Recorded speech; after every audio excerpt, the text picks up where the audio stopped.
Bonjour à tous. Merci beaucoup d'être présents pour notre réunion cet après-midi.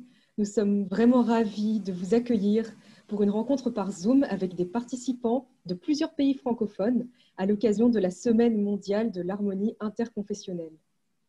Nous organisons cette réunion comme un premier essai pour voir si cela vous intéresse et éventuellement continuer ensemble. Avant d'aborder le thème d'aujourd'hui, l'hospitalité, je voudrais inviter M. Jacques Marion, président du chapitre européen de la Fédération pour la paix universelle, à nous en dire un peu plus sur cette semaine toute particulière. Merci Yvonne. Bonjour à tous, cher Monseigneur Nicolas, Vénérable Taochan, Ajar Masba, Jean-François Moulinet, chers participants, je suis très heureux de vous saluer et de célébrer ensemble avec vous la Semaine mondiale de l'harmonie interconfessionnelle. Vous le savez sans doute, ce projet de semaine interreligieuse, initialement proposé par le roi Abdallah de Jordanie, a été adopté à l'unanimité par l'ONU en octobre 2010. Et la première semaine de février lui est désormais consacrée. Il s'appuie sur une initiative lancée en 2007 qui appelait les dirigeants musulmans et chrétiens à engager un dialogue fondé sur les deux commandements religieux fondamentaux, l'amour de Dieu, l'amour du prochain, qui sont au cœur des trois religions monothéistes et de toutes les religions du monde. La Fédération pour la paix universelle participe activement à ce projet chaque année. Nous nous efforçons de soutenir le dialogue interreligieux à trois niveaux, entre les confessions d'une même religion, entre les religions elles-mêmes et finalement entre le religieux et le politique ou la société civile, ce que nous appelons dialogue interreligieux pour la paix et le développement. Cette semaine, nous avons organisé des visioconférences dans de nombreux pays. Je citerai par exemple celle du 4 février où on célébrait avec l'ONU la première journée internationale de la fraternité humaine qui a été initiée, comme vous le savez, sur la base de la rencontre à Abu Dhabi entre le pape François et le cheikh de l'université Al-Azhar. Il y a 3 jours, donc, le 4 février, nous avons initié une rencontre interreligieuse avec le centre palestinien Al-Lika, à laquelle ont participé entre autres Monseigneur Gaïd, l'ancien secrétaire particulier du pape François, et l'évêque luthérien palestinien Mounib Younan, le président honoraire des religions pour la paix. Aujourd'hui, nous sommes rassemblés autour du nom d'Abraham. Récemment, il y a un projet politique initié par la diplomatie américaine qui fait beaucoup parler de lui et qui touche à un rapprochement peut-être historique entre Israël et plusieurs États arabo-musulmans. Et on a donné à ce projet le nom des accords d'Abraham. On utilise donc encore le nom d'Abraham, l'ancêtre de la foi juive, chrétienne et musulmane, près de 4000 ans après sa mort, pour marquer un idéal de paix au Moyen-Orient. Permettez-moi de partager très brièvement quelques réflexions sur le thème du webinaire, l'hospitalité d'Abraham, car il me semble que cet épisode biblique donne un enseignement qui est au cœur de cette semaine interconfessionnelle. Cette histoire, racontée au chapitre 18 de la Genèse, témoigne que la foi d'Abraham, dont beaucoup d'entre nous sont les héritiers spirituels, était basée sur une grande humilité et surtout sur sa capacité à reconnaître Dieu dans son prochain. Lorsqu'Abraham a su reconnaître Dieu à travers les 3 inconnus qui l'ont visité sous sa tente, Dieu l'a béni et lui a annoncé la naissance d'un fils, Isaac, à travers sa femme Sarah, et donc d'un lignage auquel il ne s'attendait plus et qui s'est perpétué jusqu'à nous. Un jour pourtant, toujours d'après l'Ancien Testament, Abraham a manqué d'hospitalité et il a sans doute manqué de reconnaître le plan de Dieu en chassant dans le désert sa servante Agar avec le fils qu'il avait eu avec Agar, c'est-à-dire Ismaël. Il a alors sans doute semé, en faisant cela, les graines d'une future division tragique entre ses descendants de foi juive et ses descendants de foi musulmane. Certes, Abraham a finalement réussi à transmettre sa foi à sa descendance. Selon la tradition islamique, lorsqu'avec Ismaël, ils ont ensemble construit la Kaaba, ils ont posé le fondement de foi de ce qui deviendra l'islam. Selon l'Ancien Testament, Abraham a renouvelé son fondement de foi ensemble avec son fils Isaac lorsqu'ils ont tous les deux accepté le terrible sacrifice que Dieu avait exigé d'eux sur la montagne. Et une génération plus tard, Jacob, le fils d'Isaac, a su hériter de la foi et de l'humilité de son grand-père, Abraham, lorsqu'il s'est prosterné devant son frère Ésaü, qui était devenu son ennemi mortel pourtant, en disant qu'il reconnaissait Dieu dans le visage d'Ésaü, permettant ainsi une réconciliation historique et la naissance d'Israël. Ces leçons apprises à travers les échecs et les victoires de 3 générations de la famille d'Abraham ont constitué le fondement de foi pour une multitude de générations à venir et pour une grande partie de l'humanité actuelle. Ce que je retiens donc de cet épisode de l'hospitalité d'Abraham, c'est qu'il nous apprend à reconnaître le visage ou la main de Dieu à travers l'autre, même si l'autre est un inconnu ou un ennemi. Et il me semble que c'est une leçon appropriée pour les rencontres de la semaine interconfessionnelle. Et je vous remercie. Merci beaucoup, Jacques, pour ces belles paroles d'introduction qui, je pense, nous donnent vraiment le ton de cette réunion sur l'hospitalité. Alors, pour plonger un petit peu plus dans le thème de cet après-midi, nous vous proposons de lire ensemble un court poème de Naomi Shihab Nye. Née d'un père palestinien et d'une mère américaine, elle se décrit elle-même comme une poète errante et elle a passé plus de 40 ans à voyager entre les États-Unis et le monde entier pour diriger des ateliers d'écriture et inspirer des étudiants de tous les âges.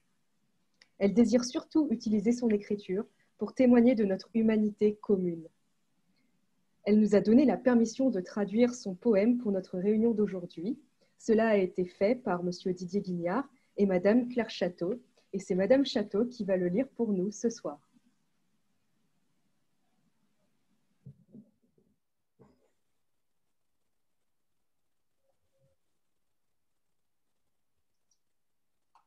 Oui, bonjour à tout le monde. Donc, je vais lire le poème de Madame Nye qui s'appelle Le brocart rouge et qui parle de l'hospitalité.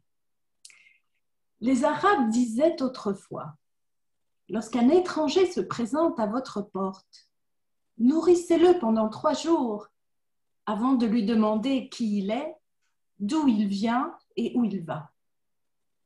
De cette façon, il aura assez de force pour vous répondre. Ou alors, d'ici là, vous serez devenus de si bons amis que ce n'aura plus d'importance. Revenons au début.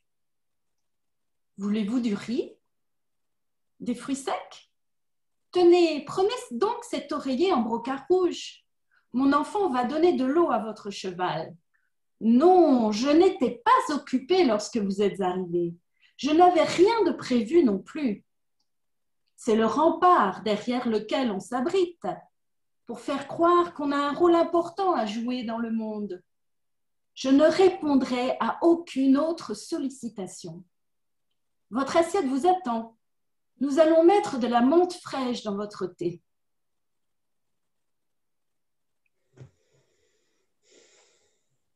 Merci beaucoup pour ce magnifique poème.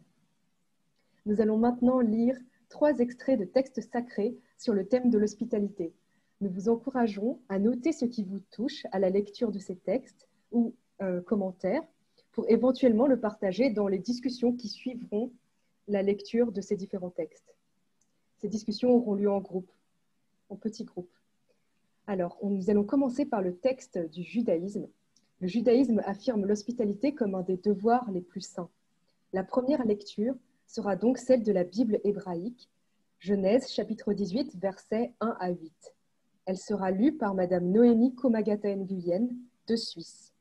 Il faut noter qu'en Suisse, ils ont lancé depuis 2 ans le groupe Interplus pour étudier ensemble les textes sacrés chaque dimanche de 17h à 18h et Madame Noémie Komagata fait partie de ce groupe.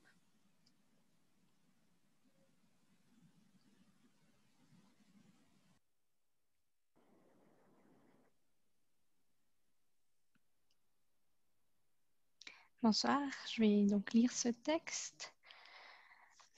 L'Éternel se révéla à lui dans les plaines de Mamré, tandis qu'il était assis à l'entrée de sa tente pendant la chaleur du jour. Comme il levait les yeux et regardait, il vit 3 personnages debout près de lui. En les voyant, il courut à eux du seuil de la tente et se prosterna contre terre. Et il dit, « Seigneur, si j'ai trouvé grâce à tes yeux, ne passe pas ainsi devant ton serviteur. Qu'on aille quérir un peu d'eau, lavez vos pieds et reposez-vous sous cet arbre. Je vais apporter une tranche de pain. Vous réparerez vos forces, puis vous poursuivrez votre chemin, puisqu'aussi bien vous avez passé près de votre serviteur. » Ils répondirent, « Fais ainsi que tu as dit. » Abraham rentra en hâte dans sa tente, vers Sarah, et dit, « Vite, prends 3 mesures de farine de pur froment, pétris-la et fais-en des gâteaux. » Puis Abraham courut au troupeau, choisit un veau tendre et gras, et le donna au serviteur, qui se hâta de l'accommoder. Il prit de la crème et du lait, puis le veau qu'on avait préparé et le leur servit. Il se tenait devant eux, sous l'arbre, tandis qu'ils mangeaient. Normalement, on avait invité un rabbin pour commenter ce texte, mais malheureusement, il n'a pas pu se libérer aujourd'hui à cause de la situation avec la COVID.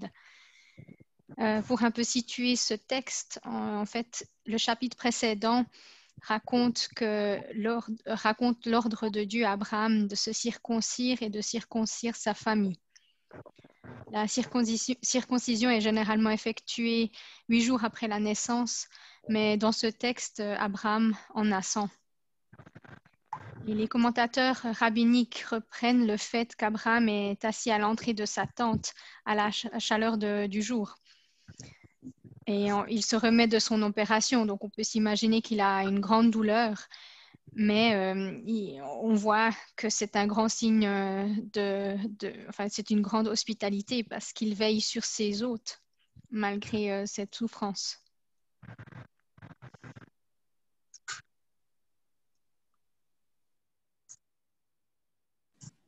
Merci beaucoup Noémie pour cette lecture et ces commentaires. Nous allons maintenant enchaîner avec notre deuxième lecture. Il s'agit d'un texte du christianisme. Donc, dans le christianisme, l'hospitalité est également une vertu très importante. Pour nous parler de cela, nous avons été très chaleureusement accueillis par Monseigneur Nicolas, patriarche orthodoxe des nations, dans sa chapelle Notre-Dame de Tendresse à Paris. Nous précisons que cette interview que vous allez voir tout à l'heure s'est déroulée lors d'une rencontre amicale de moins de 6 personnes où les consignes sanitaires ont été respectées, particulièrement au niveau de la distanciation, de l'utilisation du gel hydroalcoolique, etc. Les masques n'ont été enlevés que très brièvement lors de la vidéo, comme pour toute interview télévisuelle, lors des différents témoignages. Donc, je vous invite maintenant à regarder cette vidéo de Monseigneur Nicolas. Donc, la deuxième lecture pour aujourd'hui, sur le thème de l'hospitalité, elle est très courte. Elle est tirée du Nouveau Testament. Il s'agit de l'Épître aux Hébreux, chapitre 13, versets 1 et 2. Que l'amour fraternel demeure, n'oubliez pas l'hospitalité, car grâce à elle, certains, sans le savoir, ont accueilli des anges. Donc nous avons la chance aujourd'hui de bénéficier de l'hospitalité de Monseigneur Nicolas, qui nous reçoit à la chapelle Notre-Dame de Tendresse de Paris. C'est lui qui va nous commenter sur ce passage. Monseigneur Nicolas est patriarche orthodoxe des nations. Son église compte 85 évêques et a des paroisses et des missions sur les 5 continents. Monseigneur Nicolas. Merci beaucoup. De votre commentaire. Alors, je vais commencer, puisqu'on a parlé de cette parole tirée de l'Épître aux Hébreux de Saint Paul. Vous pourriez être visité par 3 anges. Les 3 anges, c'est cette fameuse icône, l'hospitalité d'Abraham, tirée de l'Ancien Testament, où l'on voit 3 anges. 3 anges qui ont le même visage et qui représentent la Trinité. C'est la fameuse icône de Roublev, qu'on a vu sur le film, et qu'il avait beaucoup de mal à la peindre, parce que justement, il fallait peindre des anges, mais des anges, c'est compliqué de peindre le visage des anges. Donc il a fait avec les 3 visages. Et ce qui distingue les 3 personnages, eh bien, c'est les 2 qui regardent vers leur source, la source étant le Père, et puis le Christ qui bénit la coupe, qui rappelle l'Eucharistie, donc le Christ au milieu, et puis le Saint-Esprit qui est sur la droite, sur ma gauche et sur la droite. Et ça, c'est ça s'appelle justement l'hospitalité d'Abraham. Donc, c'est souvent dans le Nouveau Testament, nous rappelle des passages de l'Ancien. Oui. Et c'est pour montrer, donc voilà, je pose l'icône là. Et puis, alors, c'est vrai que c'est un passage très court, mais dans le mot hospitalité, il y a tellement de choses. Alors moi, je pense, pas moi seulement, l'Église en général, le mot hospitalité en grec, c'est philoxénie. Et tout ce qui est philo, en fin de compte, après toutes les racines philo, hein, donc voilà, ça vient. Bon. Et ça veut dire l'amour de l'étranger. Alors déjà, et on n'est pas encore à l'immigration, mais rien que les racines du mot, c'est déjà l'amour de l'étranger. Alors qu'est-ce que c'est que l'étranger? Alors à notre époque, les étrangers, eh ben, c'est tous les gens qui viennent, par exemple en Europe, et qui doivent fuir leur pays, tout ce qu'on voit actuellement, des gens d'Irak, de tous ces pays-là qui fuient. Mais c'est aussi tout ce qui est différent. Alors, je voudrais revenir à... Moi, je pense que pour pratiquer une bonne hospitalité, eh il faut être soi-même en état. Et la première hospitalité, c'est d'accueillir Dieu. Parce que voilà, quand on est chrétien, c'est bon, Jésus, si on est d'une autre religion, mais il y a quand même là déjà, on fait signe d'hospitalité puisqu'on accueille la parole. Pour transmettre, il faut d'abord accueillir. Et puis après on partage. Et dans l'Église, c'est ça. C'est la parole, l'évangile qu'on reçoit, la bonne nouvelle, puisque l'évangile, ça veut dire bonne nouvelle. Et puis, on est déjà dans un état, on se met dans un état pour accueillir la parole, la recevoir, l'analyser, et puis la mettre en pratique. Et puis ensuite, eh bien, on peut la transmettre et la partager. C'est le but du christianisme, hein, aller par toutes les nations et baptisez-les et transmettez ma parole. Ça, c'est les paroles de Jésus. Donc, je pense qu'il faut d'abord se mettre en état d'accueillir la parole de Dieu, d'accueillir la force de notre foi, et ensuite, on peut aller vers les autres. Et alors, offrir l'hospitalité, c'est se donner. C'est donner un peu de soi, un peu de son temps. Et c'est compliqué, parce qu'on est dans une société marchande. Il faut tout se paye. Mais donner, déjà le mot donner, un peu de soi, un peu de son temps, c'est gratuit. Donc là, il y a déjà, c'est compliqué, parce qu'on est déjà dans une société où tout se vend, tout s'achète. Et on a, alors déjà, il faut faire un grand effort pour pouvoir... Mais il est évident que si on donne, on va recevoir.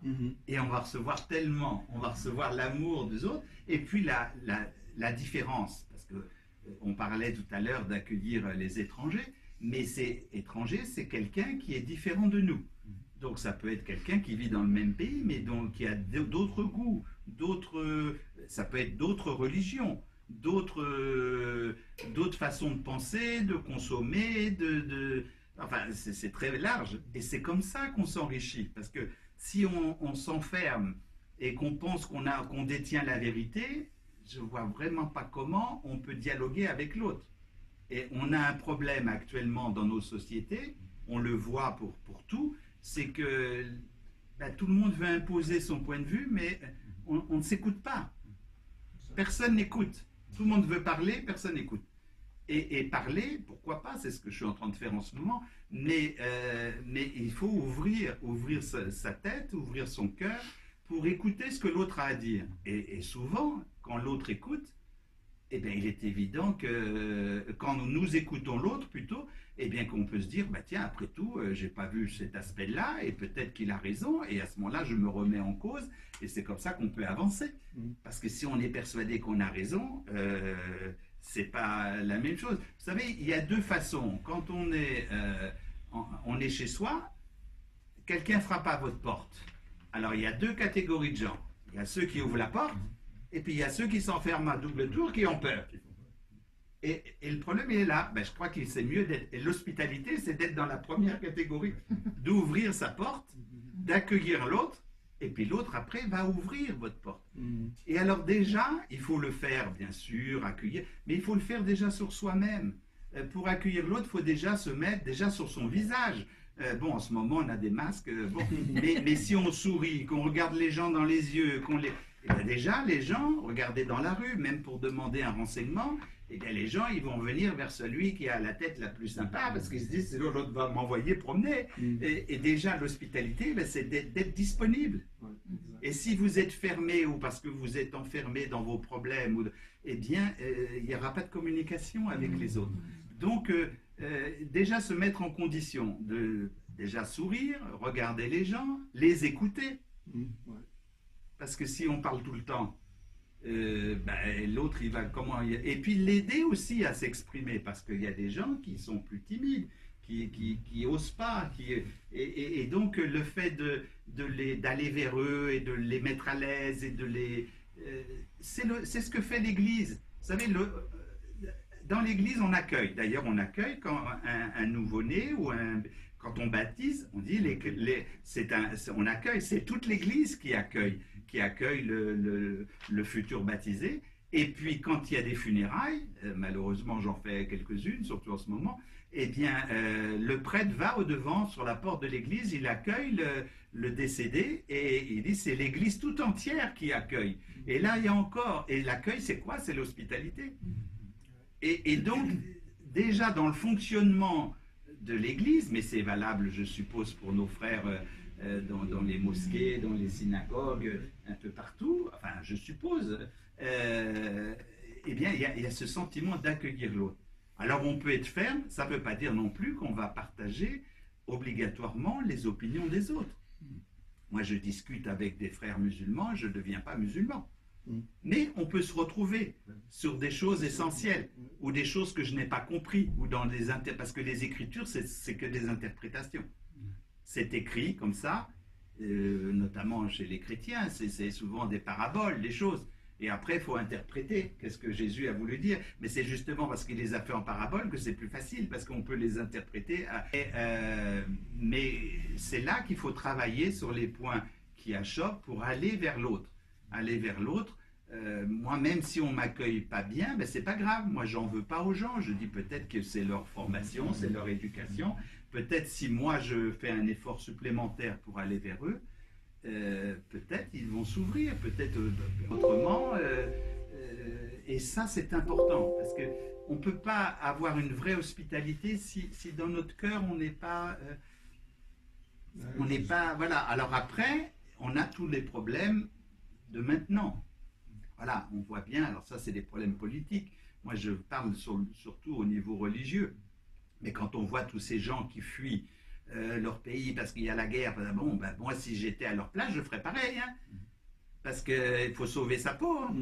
Alors après, il peut y avoir dans ces gens-là des opportunistes qui vont venir et puis c'est ça le problème. Mais bon, ça c'est un autre problème. Mais il faut aller vers les autres. Et on est dans une société où on a tous les moyens de communiquer et on voit bien que les gens sont seuls. Les gens ne communiquent plus. Moi, je reçois des gens souvent et beaucoup de gens sont seuls. Et on a des portables, on a des vidéos, on a des internets, on a tout ce qu'on veut. Et il y a quelque chose. Mais on peut, même l'hospitalité, c'est aussi d'aller cogner à la porte de son voisin ou de sa voisine et de demander si, surtout en ce moment, qu'il y a la pandémie, il y a les choses, madame, monsieur, vous avez besoin de quelque chose, je suis là, vous voulez que je vous ramène. Moi, je le fais.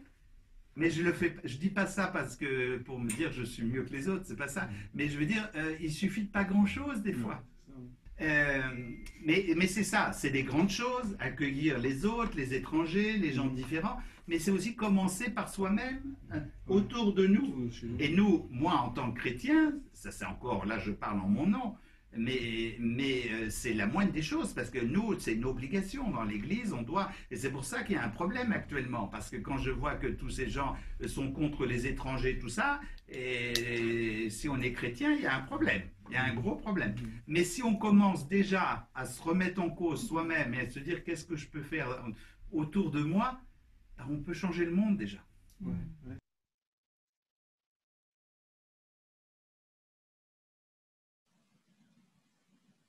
Merci beaucoup pour cette belle vidéo. C'était une très belle interview et je pense que ça va nous donner beaucoup de points de départ pour nos réflexions en petit groupe. Alors maintenant, nous allons passer à une troisième lecture. L'hospitalité figure également parmi les vertus de l'islam. En effet, le Coran prône l'accueil et la protection de tous les gens du livre. Alors la troisième lecture va être commentée également en vidéo à partir du Maroc par mademoiselle Hajar Masbah, qui est doctorante, chercheuse en sciences sociales et en islamologie. Excusez-moi. Nous allons maintenant l'écouter. Bonjour, salam, que la paix soit sur vous. Pour me présenter, je suis Hajar Masbah, doctorante en anthropologie à l'OHESS, l'école des hautes études en sciences sociales à Paris. Je suis aussi artiste peintre. J'anime des ateliers artistiques dans les écoles, dans les prisons en France, pour diffuser des valeurs de vivre ensemble à travers la pratique de street art et de la bande dessinée. Je vous parle maintenant de ma ville natale au Maroc, la ville d'Oujda, dans la région orientale. Dans ce partage interreligieux, dans le cadre de la Semaine mondiale de l'harmonie interconfessionnelle proclamée par l'ONU, nous traitons à présent la thématique de l'hospitalité. Je vais partager avec vous ici quelques réflexions spirituelles autour de cette valeur essentielle qui existe dans toutes les traditions religieuses et spirituelles et dans toutes les cultures. Ainsi, dans l'islam et la culture arabe, cette hospitalité est très marquante. Tout d'abord, le mot hospitalité en arabe est traduit par le terme diyafa. L'invité est appelé le daïf. Dans cette intervention, j'ai envie de faire quelques jeux de mots linguistiques pour en tirer quelques méditations. Comme vous le savez bien, la langue arabe est une langue sémitique et multisémiotique. Le même mot peut avoir une multitude de sens. Ainsi, il suffit d'ajouter ou d'enlever une lettre pour en changer complètement le sens. Lorsque nous lisons le mot daïf à l'inverse, ça nous donne faïd. Le faïd est traduit littéralement comme une inondation, un déluge. Dans un sens matériel, le faïd c'est le surplus. Un surplus en production, un surplus en argent, un surplus des biens matériels.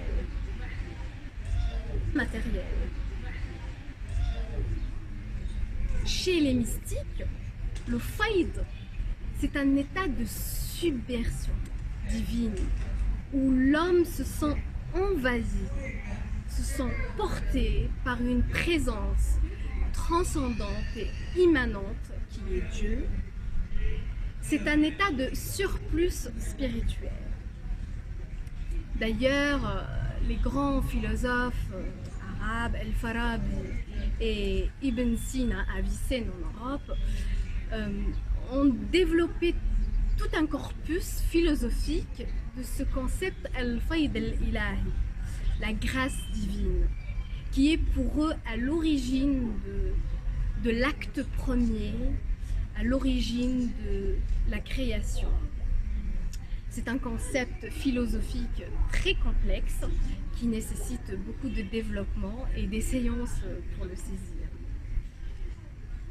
Par ce jeu de mots, nous pourrions déduire un sens spirituel dans ce lien entre le daïf, l'invité, et le faïd, cet état de grâce, de surplus, de submersion spirituelle et divine. Un deuxième jeu de mots que je vous propose, si on ajoute un point sur le fa, qui est à la fin du mot daïf, ça devient daïq. Daïq, c'est quelque chose de serré, d'étroit, de fermé, quelque chose de limité. Lorsqu'une personne est triste ou malade, ou lorsqu'elle ressent un mal-être, de la haine, de la colère ou de l'impatience, on dit qu'elle souffre de diq en-nafs. Son souffle, son âme, son cœur est serré. Aussi, lorsqu'une personne est dans la nécessité, c'est-à-dire une personne qui est pauvre, on dit qu'il souffre de diq el-hal, c'est-à-dire son état, ses biens matériels sont limités, sont serrés. Et voici donc un nouveau sens spirituel à méditer à travers ces jeux linguistiques. Quel lien pourrons-nous déduire entre le daïf, l'invité, et cet état de daïq, d'étroitesse et de pauvreté? Eh bien, on dit qu'il ne faut pas attendre d'être riche pour pouvoir accueillir. Il suffit d'avoir une bonne intention, un état d'âme qui est ouvert à l'accueil, qui est ouvert à l'autre. Un cœur qui n'est pas fermé, qui n'est pas serré. Les difficultés matérielles se résoudront avec la grâce divine que Dieu amène à chaque invité que nous recevons. Il existe d'ailleurs un hadith, une parole rapportée du prophète de l'islam, Mohammed, que la paix de Dieu soit sur lui. Il dit, si Dieu veut du bien des personnes, il leur envoie un cadeau. Ils ont dit, qu'est-ce que ce cadeau? Il a répondu, c'est l'invité. Il descend avec son rizq, des subsides existentiels, et il s'en va avec les péchés des gens de la maison. C'est-à-dire que l'invité ramène avec lui cette grâce, cette baraka.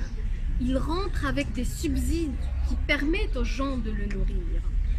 Et en même temps, il permet à ces personnes qui l'accueillent de recevoir cette grâce également, de se nettoyer de leurs péchés et du mal, d'ouvrir leur cœur. Même si le cœur est peut-être serré ou fermé ou souffrant, le geste d'altérité et de servitude envers l'autre permet d'ouvrir le cœur et de le nettoyer. Pour récapituler, dans le mot daïf, il y a cet état de faïd, de grâce où Dieu permet de croître les biens matériels et spirituels à travers ce geste d'hospitalité. Ainsi, le daïf enlève le daïq, enlève l'étroitesse et la fermeture du cœur, et plus on donne, plus on reçoit. Maintenant, j'ai envie de vous citer quelques exemples d'hospitalité que l'on peut trouver au Maghreb, mais aussi en Turquie et dans plusieurs pays de culture musulmane.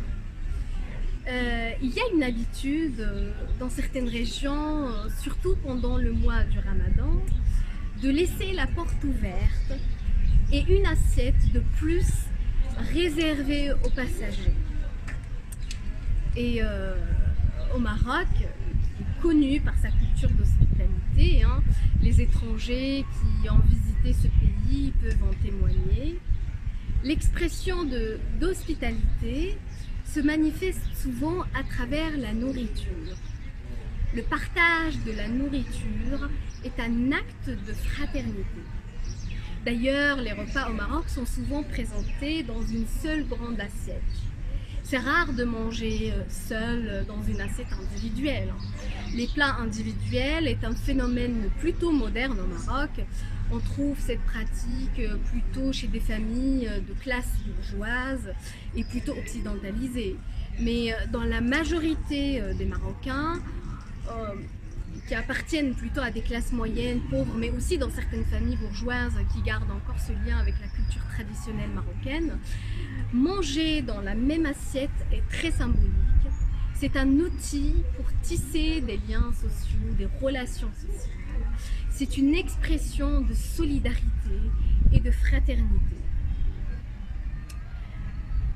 Partager la nourriture, en fait, c'est un acte d'hospitalité qui prend racine chez Abraham. Lorsque les anges l'ont visité, selon le récit coranique, Abraham s'est précipité pour ramener de la nourriture. Il a ramené un grand veau rôti. Et le Coran insiste sur le fait qu'il était grand et de bonne qualité. Dans le texte de la Genèse, Abraham lava les pieds de ses invités et demanda à Sarah de préparer des galettes. Et le pain est très symbolique dans la tradition chrétienne. À travers les deux discours, il y a bien une idée d'offrande matérielle, mais cela va au-delà de la nourriture. Cela renvoie à l'idée de donner le meilleur de ce que nous possédons. Dans l'exemple du veau, et dans ce geste d'Abraham de laver les pieds de ses invités et de préparer lui-même le pain avec sa femme, il y a l'idée de donner le meilleur de soi-même, ce don de soi à l'autre. Maintenant, pour clôturer ma présentation, j'ai envie de revenir à ce terme principal que nous discutons durant cette intervention. Ce terme de daïf. Au Maghreb, quand quelqu'un rend visite à une personne, on dit il est daïf Allah. Daïf Allah, l'invité d'Allah, l'invité de Dieu. C'est très fort comme expression, car cela signifie que nous ne recevons pas une simple personne. Nous recevons Dieu à travers lui. Et réciproquement, quand une personne rend visite à quelqu'un, il rend visite à Dieu. Dieu est dans le côté de l'invité et de celui qui l'accueille. Je conclus ma présentation avec ce merveilleux hadith Qudsi qui fait partie de ce que Dieu a révélé à son prophète et qui en a formulé l'essence et le sens avec ses propres mots. Il dit « Dieu exalté soit-il dira au jour de la résurrection.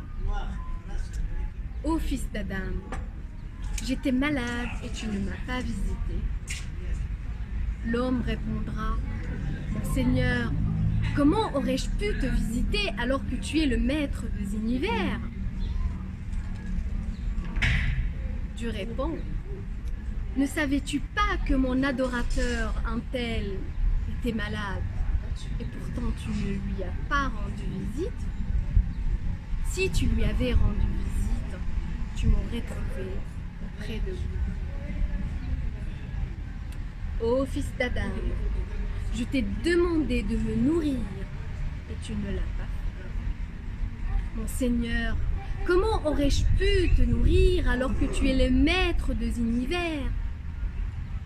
Ne savais-tu pas que mon adorateur, un tel, t'a demandé de le nourrir et tu ne l'as pas fait? Ne savais-tu pas que si tu l'avais nourri, tu aurais trouvé cela auprès de moi? Ô fils d'Adam, je t'ai demandé à boire et tu ne m'as pas désaltéré. Comment aurais-je pu te donner à boire alors que tu es le maître des univers? Mon adorateur, un tel, t'a demandé à boire et tu ne l'as pas désaltéré. Ne savais-tu pas que si tu l'avais désaltéré, tu aurais trouvé cela auprès de moi?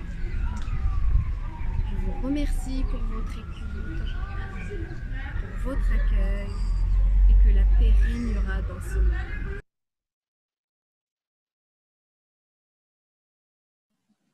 Merci beaucoup, Hajar, pour ces paroles extrêmement profondes, n'est-ce pas? Maintenant, je vais demander à Monsieur Jean-François Moulinet, coordinateur en France de notre forum Dialogue et Alliance, de nous parler courtement de la notion d'hospitalité risquée. C'est à toi, Jean-François. Avec plaisir. J'ai une présentation PowerPoint qui se trouve... Vous pouvez le voir là ou pas? Oui. Oui.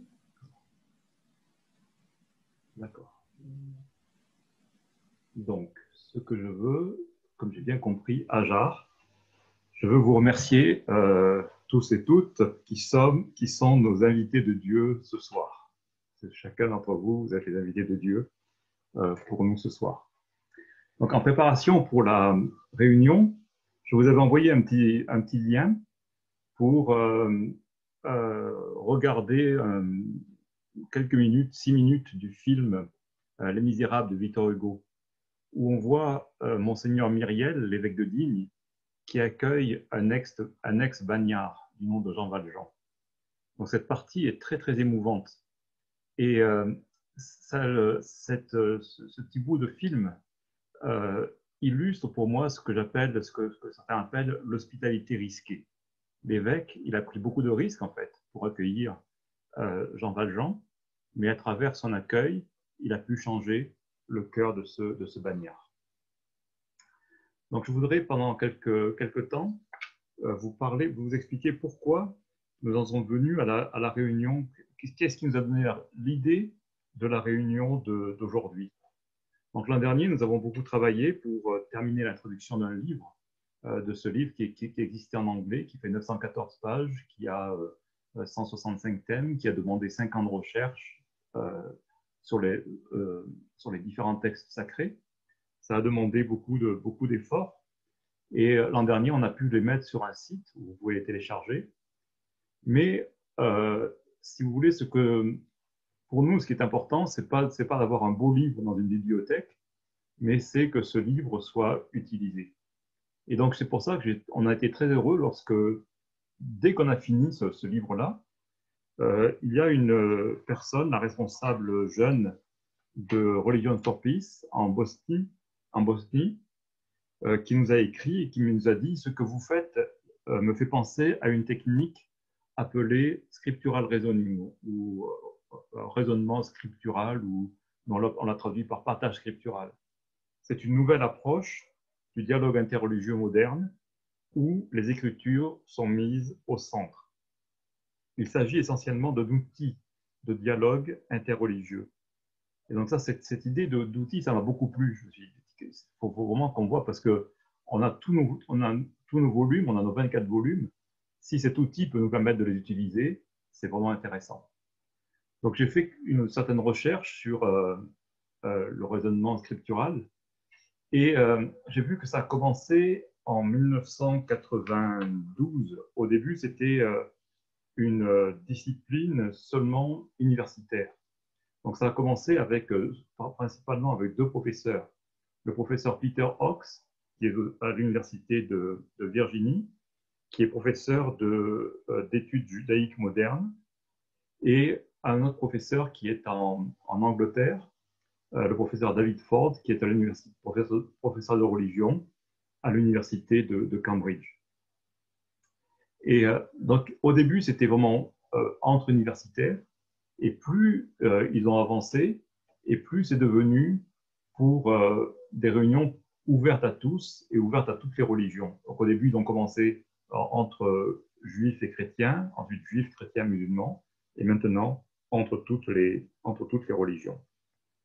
Donc, ça me fait cette discipline m'a fait penser à ce que certains, par exemple en coréen, on parle de ondoke, on parle de lire et réfléchir ensemble sur les textes sacrés. Ou dans le christianisme, on parle de lectio divina. On écoute ce que Dieu veut nous dire à travers les différentes écritures. Mais pour le professeur David Ford, Ce qui est important, c'est qu'on lise ensemble de temps en temps nos textes sacrés. Pas pour se convertir mutuellement, mais pour mieux se comprendre.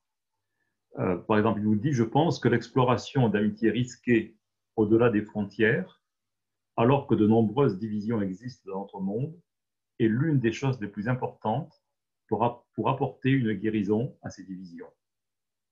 Alors que dans nos sociétés plurielles, des juifs, des chrétiens et des musulmans, et maintenant d'autres confessions, lisent leurs écritures séparément, je pense qu'il va être profondément utile pour eux de le lire ensemble de temps en temps. » Alors, je les ai contactés, j'ai pris contact avec eux en Amérique et en Grande-Bretagne. Et donc, j'ai bien compris que cette technique où ces réunions avaient lieu dans le monde entier, dans beaucoup de pays, y compris la Chine. Mais lorsque je leur ai demandé, est-ce que vous connaissez des groupes qui font ça dans la francophonie, en France ou dans la francophonie, ils m'ont répondu non. Et je trouve que c'est vraiment dommage. Je pense, lorsque j'ai visité, pour même faire les traductions des livres que nous faisons, différents groupes religieux à Paris, lorsque je leur demande « Est-ce qu'il est facile d'être juif aujourd'hui en France ?» La réponse est non. Si je leur demande « Est-ce qu'il est facile d'être chrétien pour vous aujourd'hui en France ?»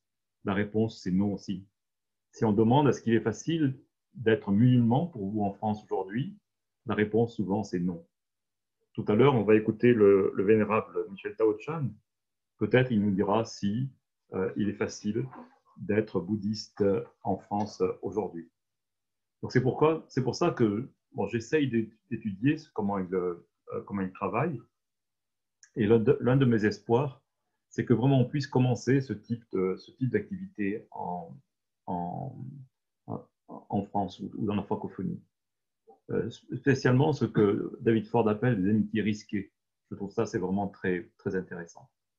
Donc si on revient sur l'histoire de la Bible, tout à l'heure, Jacques Marion nous a parlé de la réconciliation entre Jacob et Ésaü. Ce que je vois, c'est qu'à chaque fois qu'il y a une hospitalité risquée ou une amitié risquée, cette amitié est très fructueuse. Lorsque Jacob a décidé d'aller revoir son frère après vraiment des dizaines d'années de séparation, c'était vraiment risqué pour lui. Il a dû vraiment faire des efforts pour revenir vers son frère.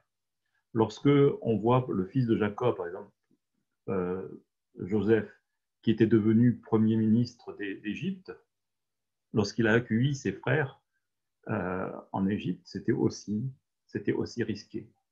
On peut prendre l'exemple aussi de la rencontre de François d'Assise et du sultan Al-Kamil en 1219. C'était pendant le temps des croisades. C'était aussi risqué. Ça a donné, juste 800 ans plus tard, il y a eu la rencontre entre le pape François et le grand imam d'Al-Azhar. Tous les deux, ils ont signé un document sur la fraternité humaine qui est précieux, je pense, et c'est une étape qui peut permettre d'aller plus loin. Sur la base de cette rencontre du 4 février 2019, ce 4 février 2021, il y a eu la première journée, l'ONU a déclaré la première journée internationale de la fraternité humaine. Et à cette occasion, un prix a été remis, le prix de la fraternité humaine. Ça a été remis à M. Antonio Guterres, le secrétaire général de l'ONU, mais aussi à une Française, Mme Latifa Indiaden, que vous connaissez peut-être parce que son fils a été tué. Son fils a été tué par Mohamed Merah en 2012. Et depuis ce temps, elle est un bon exemple justement d'hospitalité risquée, parce qu'elle est allée même elle est allée à Toulouse. Je suis un peu trop ému là, quand je pense à cette expérience. Elle est allée à Toulouse rencontrer, voir où habitait Mohamed Merah et discuter avec les jeunes. Elle consacre sa vie maintenant à rencontrer des jeunes pour les sortir de la radicalisation. Donc ça, ce sont vraiment des bons exemples.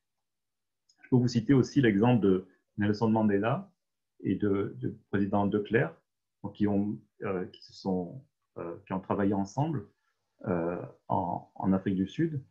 Et pour les membres de la Fédération de la paix universelle,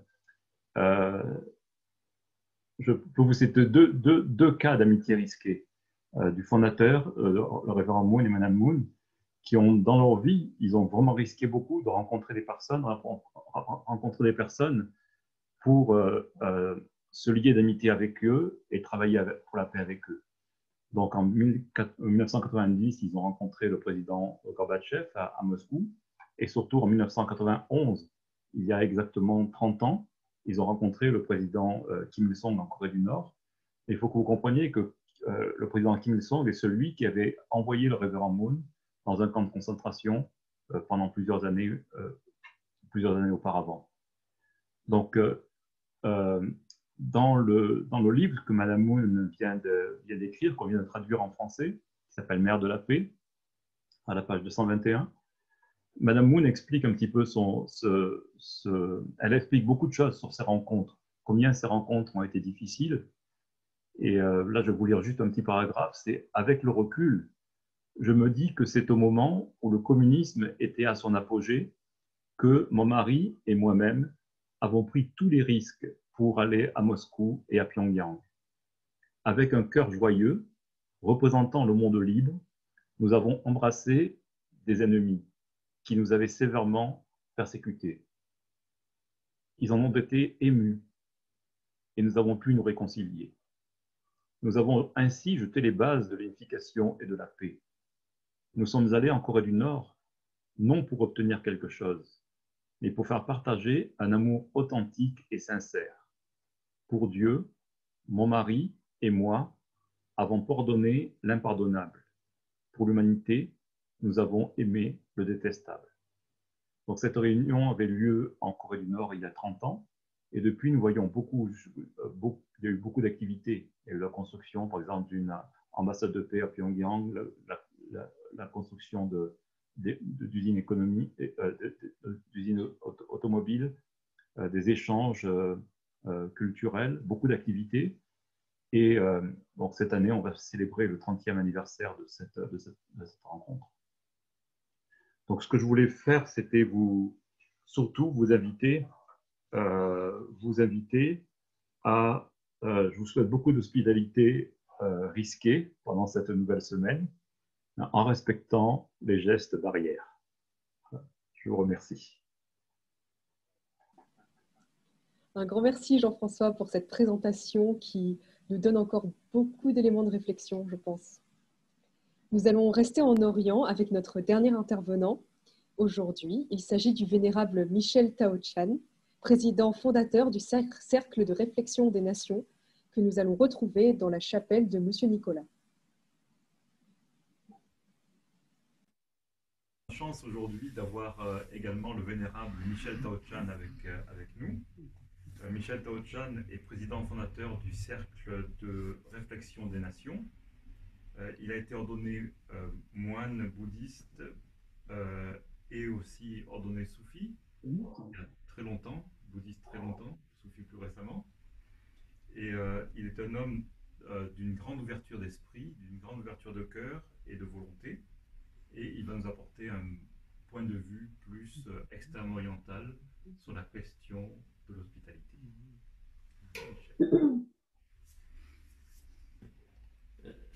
Je crois que le thème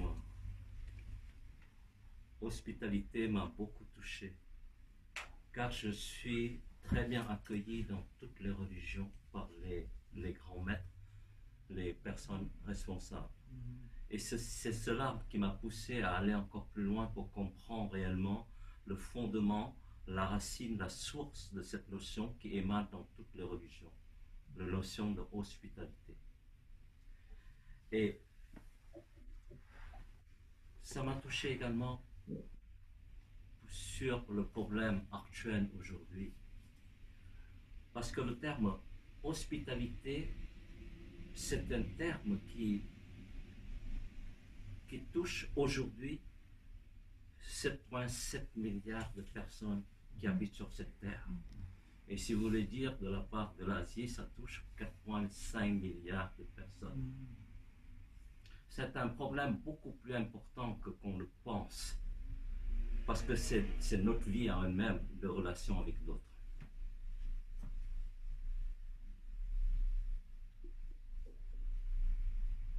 Pourquoi ça touche tant de personnes? Hier, il y a un article qui est paru dans Le Monde, enfin qui était paru à 7 h du soir, mais qui est réédité ce matin seulement, concernant le sujet dans Le Monde, c'est « Accrochez-vous à des branches, car vous commencez à être conscients un peu de l'impact de la pandémie du Covid. » Pourquoi ça nous touche sans cette notion? Parce qu'aujourd'hui, on constate que nous vivons sans être conscients réellement que la relation avec d'autres a complètement changé dans nos attitudes, dans nos paroles, dans notre action de tous les jours. Et en plus, des lois, des systèmes de tout un gouvernemental, étatique et de chaque individu commence à nous faire poser des questions. Quelle est notre relation avec d'autres? Sans parler jusqu'à l'hospitalité, mais des relations tout court. Donc, ce sujet, pour moi, est extrêmement important. C'est plus important que ce qu'on peut imaginer. En essayant d'aller vers la source, et c'est ce qui m'a retenu réellement.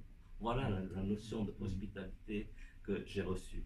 D'autant plus que dans la notion de hospitalité que vous avez mis, il y a le terme fraternité qui est accroché à cela, me permettant de voir de façon un peu plus large, de ressentir un peu plus large. Maintenant, l'état de l'hospitalité commence à poser des questions sur notre pensée, notre relation avec l'extérieur.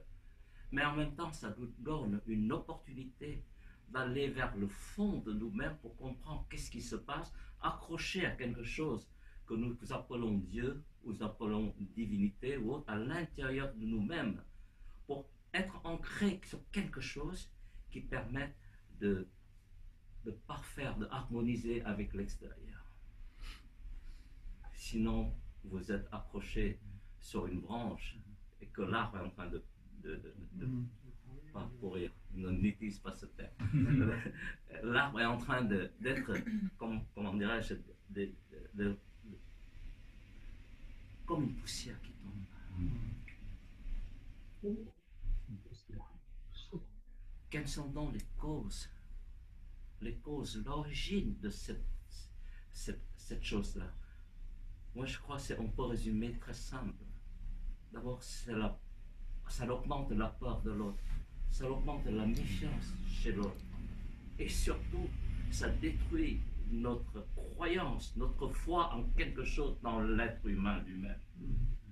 Et c'est ça l'origine qui détruit tout ça.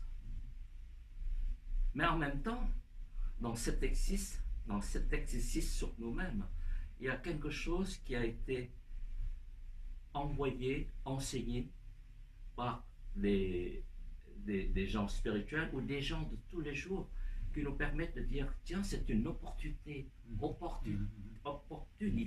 nous de comprendre soi-même, faire la paix avec nous-mêmes et comment réagir pour comprendre ce qui s'est passé, pour harmoniser avec ce changement qui nous donne une opportunité réelle de nous avancer dans cette notion-là. C'est pour ça que ce sujet, pour moi, elle est très touchant, elle est update, elle touche 7,7 milliards de personnes. Voilà les causes.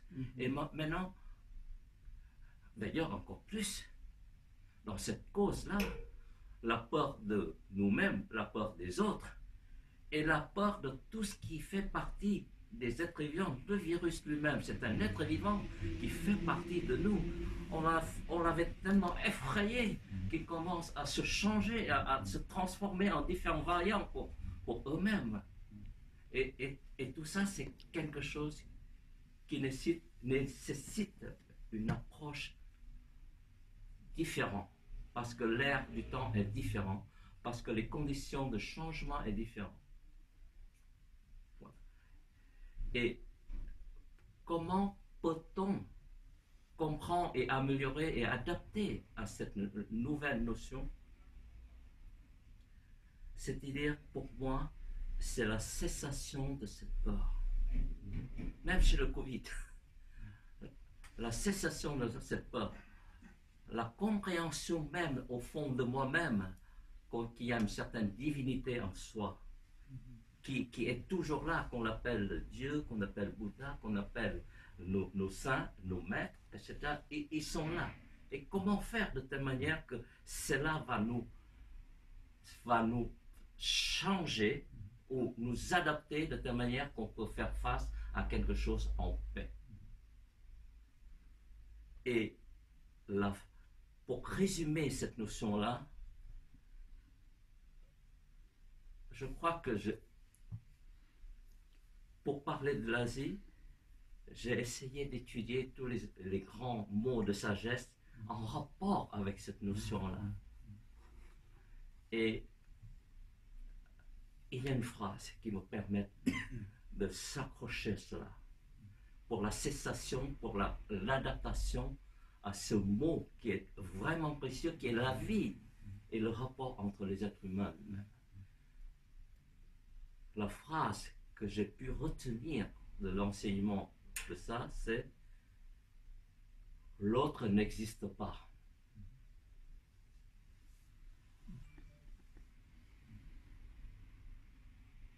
Et maintenant, il faut trouver des chemins, les voies permettant d'aller vers cette notion qui est en quelque sorte l'hospitalité parfaite, l'hospitalité divine et l'hospitalité de chaque être humain. C'est que l'autre n'existe pas. Et les voies, j'ai pu faire une synthèse de mon apprentissage dans les voies en Asie, une qui vient beaucoup plus de l'Inde, des pays de l'hindouisme, le brahmaniste, le védantiste, et même le soufisme à l'intérieur. Et cette étude peut se résumer en 3 phrases. 3 petites phrases. C'est la paix intérieure. Il faut se préparer. On peut le faire. Pour avoir la paix de l'esprit, ne voyez pas les défauts d'autrui. Voyez plutôt les vôtres. Apprenez à considérer que l'univers tout entier n'est pas différent de vous-même. Personne ne vous est étranger. Le monde et vous-même, c'est tout un. Et du côté bouddhiste, taoïste,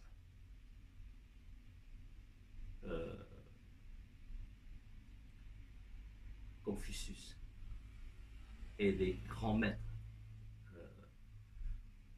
j'ai appris qu'une notion qui est extrêmement importante, encore plus pragmatique, pour nous ramener à nous-mêmes et pour comprendre ce qui est nous-mêmes, la divinité en nous. La phrase que j'applique à moi-même et que j'essaie de me ramener tout le temps vers la réalité, c'est que si je suis déprimé, c'est que je vis dans le passé. Si j'ai peur, j'ai des doutes sur moi et sur les autres, c'est que je vis dans le futur. Si je vis en paix avec moi-même et que je pratique avec un certain effort et de progression, je vis dans le présent. Voilà un peu cette philosophie, un peu de l'Asie que je puisse extraire pour moi-même, pour appliquer tous les jours ces 2 petites histoires. Et pour parfaire à l'idée qui est universelle, qui est le summum la notion de l'hospitalité enseignée dans toutes les religions, c'est que l'autre n'existe pas. Et ça revient un peu à ce que Monseigneur nous a apporté, enseigné et frotté très fort ces idées-là, c'est que l'autre n'existe pas dans l'être humain, l'autre n'existe pas au royaume des cieux. Par les symboliques, on nous ramène à l'unité de nous-mêmes, à l'unité de Dieu. Merci, merci beaucoup, Vénérable. Merci beaucoup. Merci beaucoup, Vénérable Michel Tao-Chan. Nous allons maintenant commencer la partie la plus interactive de notre programme. Il s'agit des discussions en petits groupes. Alors, pour lancer la discussion, vous avez à l'écran quelques exemples de questions ou d'éléments que vous pouvez partager dans votre groupe. Par exemple, ce qui vous a le plus touché dans les textes ou dans les commentaires. Est-ce que vous préférez être plutôt dans la position de l'hôte qui reçoit ou dans celle d'invité et pourquoi? Vous partagez toute autre réflexion ou élément qui vous a ému peut-être lors des lectures ou des commentaires de nos différents représentants des différentes religions. Alors, bienvenue de nouveau à tout le monde. J'espère que vos discussions ont été intéressantes. En tout cas, dans mon groupe, ça s'est très bien passé et je les remercie parce qu'on a pu discuter profondément de tous les éléments qui avaient été déjà mis en avant par les différents intervenants et donc c'était vraiment super. Je les remercie encore une fois.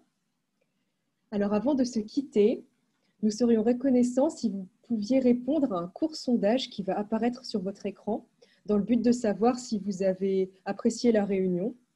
Donc je vous laisse quelques minutes pour y répondre s'il vous plaît. Merci.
Alors, je ne sais pas si vous avez tous pu voir le sondage apparaître, j'espère que oui.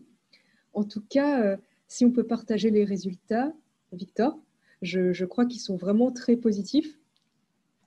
Ils sont déjà partagés. Ah d'accord, parfait. Donc c'est super parce que c'est un bon point pour nous. Tout le monde a senti que sa tradition avait été respectée pendant la réunion d'aujourd'hui. C'est un point vraiment important déjà et ça nous encourage à continuer. Et tout le monde, donc 100% des personnes souhaiteraient participer à un prochain partage scriptural. Donc, c'est vraiment un résultat très encourageant. Je vous remercie beaucoup pour ces retours.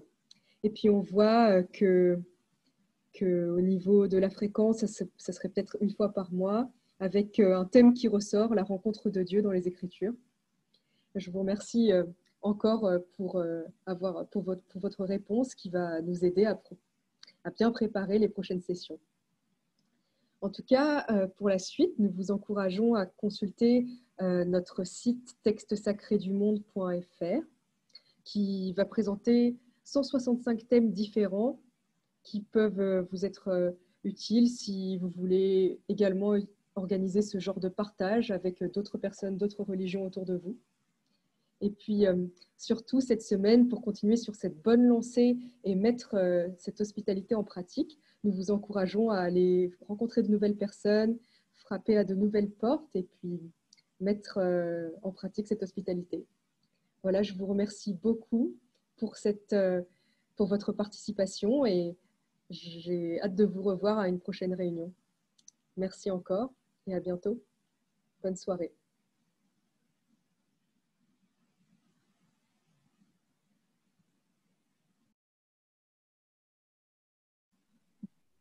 Merci beaucoup. Merci beaucoup. C'était magnifique. Merci. Merci beaucoup. Merci. Merci beaucoup. Désolé, j'allais dire un mot direct. Au revoir. Au revoir. Merci, au revoir, à bientôt. À bientôt. Au revoir. C'était une très bonne semaine interconfessionnelle. Ok. Merci. Vénérable. Le FPI. Au revoir. Bravo. Au revoir. Merci. Merci. Au revoir. Merci.